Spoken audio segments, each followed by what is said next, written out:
নমস্কাৰ সকলোকে আমি তাৰকেশ্বৰ মন্দিৰলৈ যোৱাৰ সমগ্ৰ যাত্ৰাটো আপোনালোকক দেখাওঁ বুলি ভাবিলোঁ যদি ভাল লাগে আপোনালোকে গোটেই ভিডিঅ'টো স্কিপ নকৰাকৈ চাব দুইটাই এয়া উবেৰত আমি গৈ আছিলোঁ শান্তনু দাদা ঘৰ ৰাতি ষ্টে কৰি পেলাই আমি পল্টন বজাৰৰ ট্ৰেইন ষ্টেচনলৈ গৈ আছিলোঁ আৰু এয়া উবেৰত গাড়ীৰ ভিতৰতে দুইটাই চাওকচোন ইমান ধুনীয়াকৈ আছে খেলি কৰি গৈ আছিলে মৰম কৰি আছিলে ভনীয়েকক আৰু কোচত লৈ পেলাই দুইটাই অৱশ্যে কাজিয়া নলগাও নহয় দেই সৰু সৰু বস্তুবিলাকৰ কাৰণে এটা বস্তুৰ লগত দুইটাই লাগি যায় মাজে মাজে কিন্তু এনেকৈ মৰম চেনেহো দুইটাকে কৰে নকৰাকৈ নাথাকে ভালো লাগে সিহঁতৰ এই শৈশৱটো যেন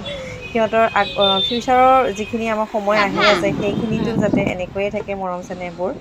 সেয়াই ভাবোঁ আৰু বিশাল আমি পাৰ হৈ আহিলোঁ বিশালত আমি আহিছিলোঁ আগতে গুৱাহাটীত থকা সময়ত বিভিন্ন ধৰণৰ বস্তু কিনিবলৈ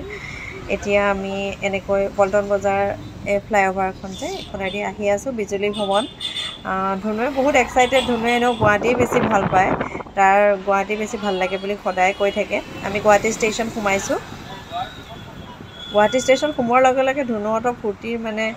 কি ক'ম আৰু বহুত বেছি ইহঁত এক্সাইটেড ট্ৰেইনত যাব সিহঁতে আগতে কেতিয়াও ট্ৰেইন জাৰ্ণি কৰি পোৱা নাই আৰু আমিও বহুত বছৰৰ মূৰত এনেকৈ দীঘলীয়া ট্ৰেইন জাৰ্ণি কৰিবলৈ ওলাইছোঁ কমেও 8 বছৰমান হৈ গৈছে আমি ট্ৰেইন জাৰ্ণি কৰাই নাছিলোঁ ধুনু আৰু মৌমা যিহেতু সৰু হৈ আছিলে সেইকাৰণে আমি এনেকুৱা জাৰ্ণি বা ট্ৰিপৰ কথা একেবাৰে ভবা নাছিলোঁ কিয়নো সৰু ল'ৰা ছোৱালী লৈ যোৱাটো বহুত ডাঙৰ কথা যোৱাটো মানে কি আৰু সিহঁতক খোৱা বোৱা কেনেকৈ কৰা যাব সেইটো লৈহে বেছি টেনশ্যনত ভোগা যায় গুৱাহাটী ষ্টেচনত সোমাই পেলাই ধুনু খুব এক্সাইটেড খুব ধুনীয়াকৈ চাইছে বস্তুবিলাক যিবিলাক ডিছপ্লে কৰা আছিল আৰু আমি আমাৰ ট্ৰেইনখন আহি পাই গ'লোঁ প্লেটফৰ্ম নাম্বাৰ 1তে আছিলে আৰু ধুনুৱে খুব ঘূৰি ঘূৰি চাইছে দেই বাৰ্থবিলাক কেনেকুৱা কি আৰু খুব ফূৰ্তি কৰিছে মৌমাৰতো একো আইডিয়া নাই ট্ৰেইন জাৰ্ণি ধুনুৰো নাই মৌমাই প্ৰথমে মোক ক'লে যে মা মই ট্ৰেইনত উঠি কান্দিম ন তাই মানে আগৰ পৰা ভাবি লৈছে যে মই ট্ৰেইনত উঠিলে কান্দিব লাগিব এয়া চাওক 12:25ত আমাৰ যাত্ৰা আৰম্ভ হৈ গ'ল তাৰপিছত মই তাইক ক'লোঁ যে নাই নহয় তুমি কান্দিব নালাগে তুমি ট্ৰেইনত উঠিলে হাঁহিবাহে আৰু তাৰপিছত যেতিয়া ট্ৰেইনখন ষ্টাৰ্ট কৰিছিল সিহঁতৰ মানে ফূৰ্তিৰ সীমা নাই আৰু খুব এক্সাইটেড খুব ভালদৰে সিহঁতে জাৰ্ণিটো ষ্টাৰ্ট কৰিছিল খুব আনন্দ কৰিছিলে আৰু লাহে লাহে আমি বাহিৰৰ দৃশ্য চাই যাবলৈ ধৰিছিলোঁ এয়া চাওক আৰু ইহঁতে একদম ওপৰত উঠি ল'লে আৰু সেই ভুজিয়া খাই আছিলে ওপৰত উঠি দুইটাই দেউতাকেও খাই আছে তাৰপিছতে শুই গৈছিলে দুপৰীয়া টাইমত মৌমাই ভালদৰে লাঞ্চ নকৰিলে সেইকাৰণে চিকেন পকৰা আনিছিলে এজন ৱেইটাৰে তাৰপিছতে ওচৰৰ মানুহখিনিয়ে খাই থকা দেখি তাই ক'লে খাম মই এটা তাইক লৈ দিলোঁ তাইক খালে তাই আৰু এই মৌমিতাহঁত আমাৰ লগতে একেলগে ট্ৰেভেল কৰিছে তো সিহঁতে ৰাতি ট্ৰেইনত উঠিছিলে NGPত তো বেলেগ এটা ডবাত আছিলে আৰু তাই মোৰ ওচৰলৈ আহি গৈছিল আৰু শান্তনু মিল্টন দাৰ ওচৰলৈ গুচি গৈছিলে সিহঁতৰ বাৰ্থটোত গুচি গৈছিলে তো আমি দুইজনী গোটেই বেগ এণ্ড বেগেজ লৈ পেলাই ৰখি আছিলোঁ আৰু নামি গ'লোঁ 1:56 AM আৰু আমি নামিছিলোঁ ৰামপুৰহাট ষ্টেচনত ৰামপুৰহাট ষ্টেচনৰ পৰা আমি তাৰকেশ্বৰলৈ আকৌ যাত্ৰা আৰম্ভ কৰিব লাগিব সকলো খুব এক্সাইটেড হৈ আছিলে সিহঁতৰো দুটা বাচ্চা এয়া ৰামপুৰহাট ষ্টেচনত সকলোৱে একদম দেখিছেনে ৰাতিপুৱা 2টা বজাত সকলোৰে মুখৰ হাঁহি আৰু মৌমিতাৰ অৱশ্যে অকণ টোপনি ভাৱ এটা আছে দেই চকুত টোপনি ক্ষতি হৈছে সকলোৱে আমি যাবলৈ ওলাইছোঁ আৰু গাড়ী বুক কৰিছে গাড়ী বুক কৰি আমি গোটেই বেগ এণ্ড বেগেজ চবেই লৈ মেলি হাতত পিঠিত লৈ ওলাই আহিলোঁ আৰু আহি পেলাই তাৰকেশ্বৰ মন্দিৰৰ গলি যিটো মেইন গলি আছে VIP গলি বুলি কয় তাৰ ফ্ৰণ্টতে এখন চাহৰ দোকান আছিল তাতে আমি ৰখিলৈ চাওক গোটেই ৰাতি চাহ বিক্ৰী কৰি থাকে চাহ উতলাই থাকে বা গাখীৰ উতলাই থাকে মাটিৰ পাত্ৰবিলাকত ধুনীয়াকৈ চাহ পৰিৱেশন কৰে যাত্ৰীসকলক আৰু ধুনু মৌমাহঁতে চালে কি বিস্কিট আছিলে নিজৰ পচন্দ অনুসৰি লৈছে চবেই চাহ খালে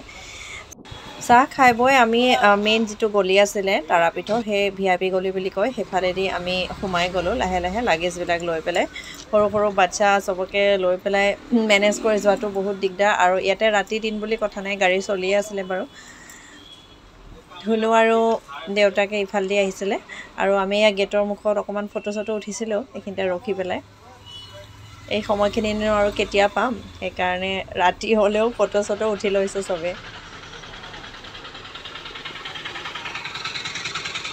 এয়া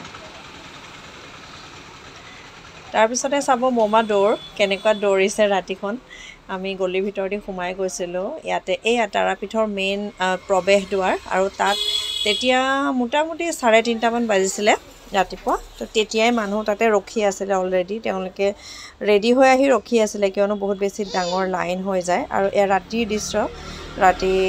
3:30 মানৰ দৃশ্য এইখিনি জেগাত মানে পুৰা লাইন হৈ থাকে আৰু দিনৰ সময়ত ইহঁতে পুৰা চাইছে পুখুৰীৰ নিচিনা দেখিছেতো তো এইখিনি চাইছে এয়া মৌমা আন্ধাৰতে আৰু আমি এয়া হোটেলত আহিছোঁ আমি আগৰ পৰাই কণ্টেক্ট কৰিছিলোঁ এখন হোটেলৰ লগত এতিয়া মৌমাই হোটেলৰ যেতিয়া ৰুমবিলাক চাই আছিলে দেউতাকহঁতে গৈ পেলাই ইহঁতে পুৰা খেলি আছে আৰু বিস্কুট খাই আছিলে দুইটাই বিস্কুটৰ পেকেট হাততে লৈ আছিলে এয়া ওলাই খাই আছে সৰু পোৱালীকেইটাই ফূৰ্তি মানে সিহঁতে ৰাতি দিন বুলি নাই আৰু বহুত ফূৰ্তি কৰিলে আচলতে গোটেই ট্ৰিপটোত এই ল'ৰাটো বহুত শান্ত হৈ বহি আছে ইও খুব ধুনীয়াকৈ তাইৰ লগত খেলি থাকে বাৰু পিছত আৰু এই আমাৰ লাষ্ট ক্লিপ সেইদিনাখন ৰাতি মানে ৰাতিপুৱাই হ'ল আৰু এয়া মানুহ চাওকচোন আমি প্ৰথমে দেখুৱাতকৈ এতিয়া মানুহ এজন দুজনকৈ আৰু আহিবলৈ ধৰিছে তেতিয়া মাত্ৰ 4টা বাজিছিলে ৰাতিপুৱা 4টামান বাজিছে আৰু এয়া টকৰিত মানে গোটেই ভগৱানৰ কাৰণে উৎসৰ্গা কৰিবলৈ যিখিনি বস্তু লাগে পূজা অৰ্চনা কৰা সামগ্ৰীসমূহ লৈ যিখিনি ভক্তসকল আছে এয়া বহি আছিলে